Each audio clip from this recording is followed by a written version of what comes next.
It's another symbiotic species, and will stay in the urchin all its life.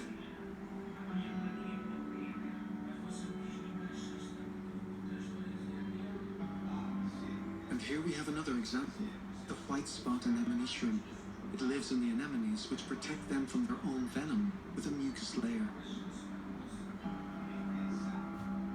When they shed their skin, they are forced to move away if they don't want to die.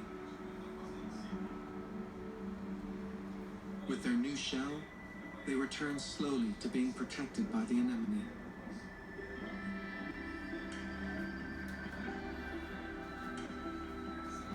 With this specimen of magnificent shrimp, we can observe the exoskeleton that covers its body. Like the previous ones, it sheds its skeleton periodically. This is when the males can transfer their sperm to the females.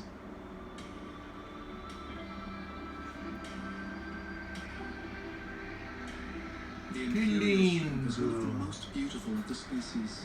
Olha que lindo! They habitually travel on the back of sea cucumbers or nudibranchs, which move slowly along the bottom of the reef.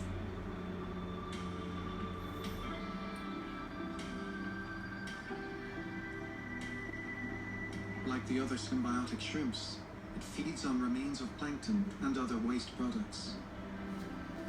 On its travels, the imperial shrimp will come across different worlds.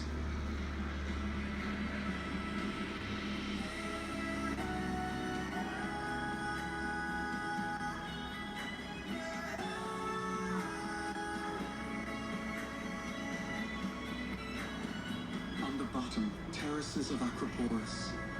They grow so quickly that they soon exceed other slower